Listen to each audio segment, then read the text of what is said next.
Well, they have a good race tomorrow, Pacific Classic at Del Mar, but that'd be kind of ambitious, and I couldn't arrange the flight. Here's the break, and you can just barely see the 7 Sky Mesa had to rush to get back up into it. We had the report from the paddock, of course, that Sky Mesa was very antsy and acting up in the paddock, and then in the starting gate, he was also a little restless, and he just wasn't set when they sprung it. He had gone up to a nice striking position in third right here, but of course, you need to use a little energy to get from back in the pack to third place at this point, and the pace was pretty fast as well. But still, the way Sky Mesa backed up, I really don't think you can make the case that, or anyone can make the case that the start really had that much to do with it. He's way back there right now. He's only got 2 horses beat, and he's fading as we look at it. And 10 Most Wanted just sat there on the rail most of the race, then starts to swing out when Pat Day made the move. And Sky Mesa is basically being eased in the back of the pack right there. But you see 10 Most Wanted and Pat Day.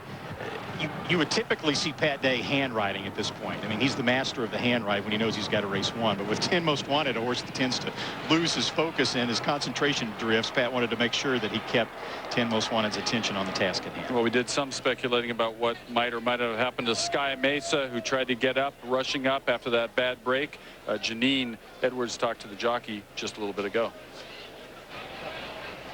I'm here with Edgar Prado, who unfortunately didn't get the best of trips or the best of outcomes with number 7, Sky Mesa. Things got started off kind of on the wrong foot right from the start. He was keyed up coming over to the paddock. Did you notice that when you first got on him? Yes, I noticed he was little in the muscle. But typical, that's him, you know. Today it was a little more than usual. And coming out the gate, you know, he acting up a little bit, and we lost a couple lanes. Was he not paying attention at the break, or did he miss the break? I guess he wanted to go and coming out the gate so fast, and he was ready to go, and the door didn't open at the time they were supposed to, I guess. But then he recuperated. He was in striking distance all the way. But when I saw him, the thing was one thing inside of me. I tried to maintain my position and go with it, and I don't have much horse to go. Because you said that about the 5/8 pole, it seemed like he was kind of getting hit by dirt, trying to get out a little bit, and pretty much that was it for him. That's not the real Sky Mesa. Definitely no. I rode him in the Dwyer, and he fought real hard. He's recently take another breath and come back again. You know, he's a fighter.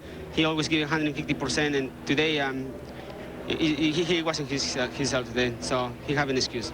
Sorry it didn't work out for you. I know you were hoping for a better outcome, and Sky Mesa was well backed in the race, but Edgar out of the money, although he did run second last year on Repent. He was hoping to better that this time around with Sky Mesa. Kenny?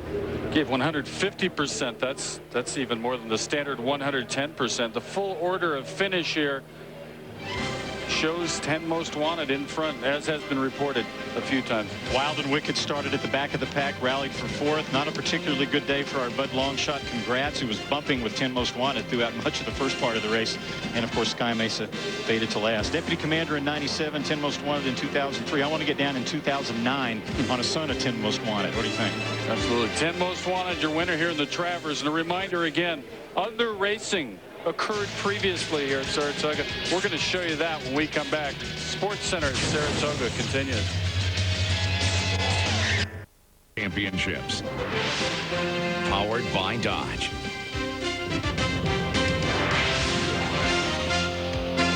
Hey, back here, Sports Center at Saratoga. 10 Most Wanted, the winner in the Travers.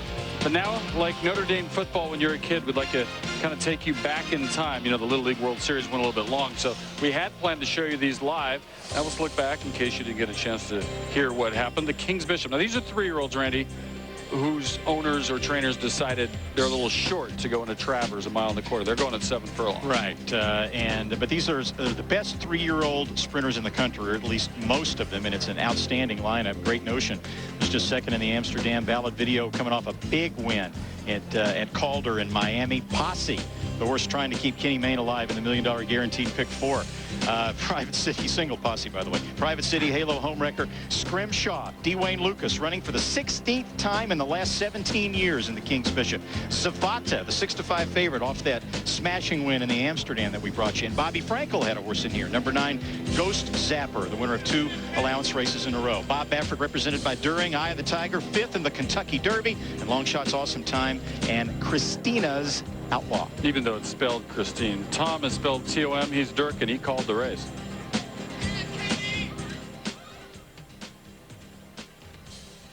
They're off.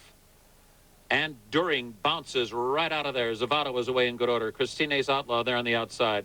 Scrimshaw comes up. Great Notion toward the inside and Valid Video. Chasing During down the backstretch. Here comes Great Notion up from the inside to grab a short lead. Christina's Outlaw, third by a head. And then it's Valid Video running along in fourth. Scrimshaw fifth. Zavada sixth on the outside. Halo Homewrecker moves through on their inside from seventh. A break of 2 lengths. Awesome Time is eighth. Eye of the Tiger ninth on the outside. Ghost Zapper is running in 10th. And then it's Private City 11th. Posse is 12th. 15 lengths from the lead is Posse, and Midnight Charlie trails the field. 21-3 was that opening quarter for Great Notion, who was barreling full throttle around the far turn. His half 43-3. Absolutely astonishing. Great Notion comes to the top of the stretch with a 2-length lead. And then it's During chasing second. Valid Video comes through on the inside. Zavada is poised on the outside. And Christina's Outlaw.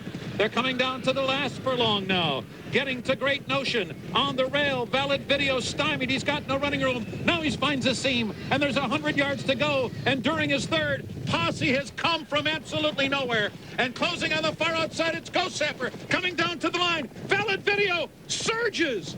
He surges and nips Great Notion at the end. Ghost Zapper came from nowhere to be third. The final time was 1 minute, 22 seconds flat. Valid Video. Yet another upset here. Nowhere to be seen was Posse, and nowhere to be seen also the heavy favorite Zavada. You think that last one in the Amsterdam took a bit out of Zavada? That's why they bet it so much. It very well might have. Valid Video ridden by Joe Bravo, owned by Mac Fesenfeld, trained by Dennis Manning. And Manning told me before the race that if Valid Video won the King's Bishop, that his next start would be in the Breeders' Cup Sprint without a prep race. And we'll see if he holds to that plan. Breeders' Cup Sprint looking for a sponsor, but we know that Dodge powers the Breeders' Cup Classic. In fact, want to shift gears to that right now. They're getting ready for that. Late October, the Oak Tree meet at Santa Anita. This is looking back at a great performance. The Hemi winning performance, in fact.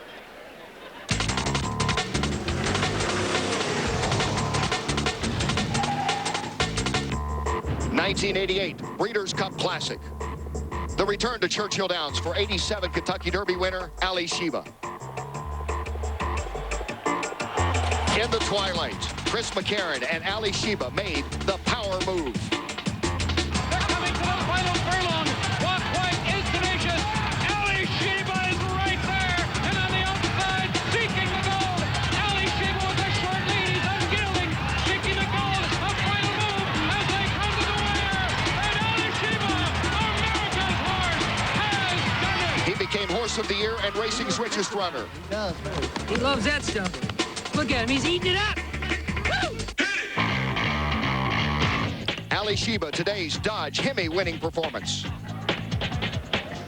Well, you know, Janine Edwards is a car lover. In fact, she owns a car, and she conducted this interview just a bit ago for Dodge.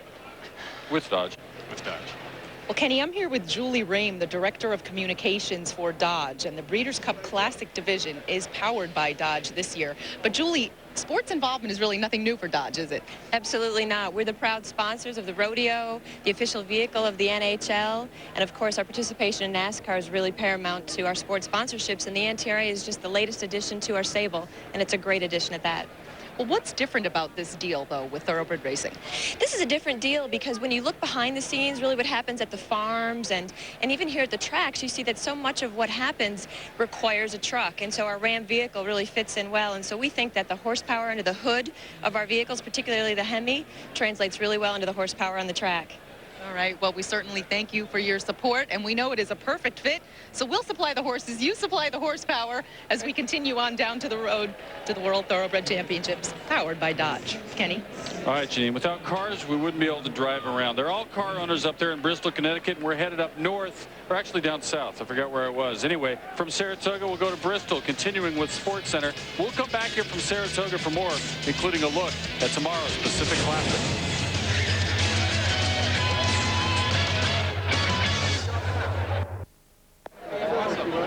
Hey, we're back here at Saratoga, but not for long, because we're aiming to link up with Hank Goldberg, who's on the West Coast.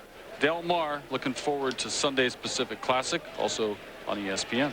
Yes, and Medaglia d'Oro, of course, who won this race last year, won the Travers last year, headlines the Pacific Classic tomorrow. Speaking of Hank. Hank, how you doing out there? Very beautiful weather as usual out here. I had an observation about about your race there, and I think that maybe another horse who won this afternoon was Funny Side, because with Empire Maker not running, Funny Side is clearly, I believe, the leader in the race for the 3-year-old horse of the year. So it worked out for him. Don't you agree? Hank, I didn't hear a word you just said, but I bet you it was good television. Can you continue with whatever you were saying previously and then just kind of expound on that? Absolutely. There we go. All right. Now we can hear you. All right. What I was saying was that Funny Side, I think, benefited today and is now the leader in the clubhouse for the 3-year-old horse of the year, because with Empire Maker not going, he clearly, I think, has an advantage. It might be something that, although there are more races to go, there are still more races to go, so somebody else can catch up or extend, including 10 Most Wanted. Yeah, well, now they take on the older horses. We'll see. Out here, of course, we have what could be designated as a match race in the Pacific Classic. In fact, I offered to do double duty. There's only 4 horses in the race, so I could be the analyst and the race caller as well. But I think you're going to see kind of an interesting horse and one from Argentina. If I was Don King and promoting this race, I would say the Wild Bull of the Pampas, and that would be the Argentine horse Candy Ride. This is his 3rd race in this country. One had been on dirt, the other on grass. And in the American stakes at Hollywood about a month or so ago, he actually made 3 moves and came on terrifically. We'll take a look at that in a moment. Medalla d'Oro, of course, might be the best horse in captivity right now among the older horses, as he is in this race, of course. And this is Bobby Frankel's great 2-year-old. There's Medalla d'Oro, and that's him in the Whitney, as he overcame a little bit of a speed horse on the front end and won comfortably and here comes Candy Ride's race that I was talking about, and talking with Ron McAnally, the trainer. He said that he actually saw 3 different gears for this horse in that race. The other 2 horses here, of course, Milwaukee Brew, the outsider, who we saw at Monmouth in an allowance race, did a very good job in that race, looked very good in his comeback. It was the first race on Haskell Day, and he's the other Frankel entry in here, although they'll run as separate betting interests. And then, of course, the 4th horse, and I think maybe the smart entry, is Fleet Street Dancer. Fleet Street Dancer, entered by Doug O'Neill, was going to be one of 5 horses. Kudos scratch. So he moves up. Now, for 5th place, you got $20,000. For 4th place, you get $60,000. He got $40,000 just by sitting around when Kudos scratch. So, right. But I think the 2 horses to look at, obviously, are Candy Ride and Medalla d'Oro. And Julie Crone will get the mount on Candy Ride, of course, with Gary Hank, Stevens. we're just glad there are only 4 in the race, because we're running out of time if you had to list a whole field of 12. We got Julie Crone instead of Gary Stevens on Candy Ride, by the way. We're coming right back.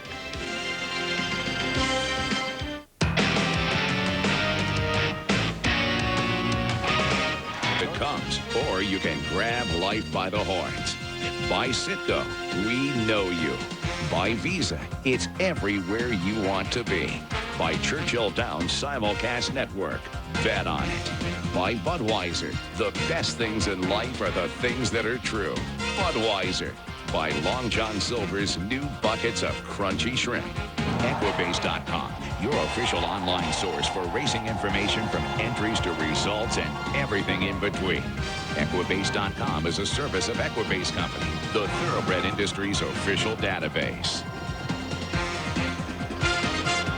Sports Center Saratoga just about wrapped up. Sports Center personnel up in Bristol are grabbing the bit. They want to run right away. 10 Most Wanted, your victor in the 134th running of the Travers before a record Travers Day crowd. In fact, a record Saratoga crowd for a non-giveaway day. Sometimes people come in several times when they're giving away Dodges. Randy, how about it? 10 Most Wanted? 10 Most Wanted throwing his hat into the ring for 3-year-old champion, and a special thanks to Japan for finally beating Netherlands Antilles and getting off the air. All right, that's it from Saratoga. Pat Day and 10 Most Wanted, the winners in the Travers. Send it back down there where we continue with balls and bats and other sports.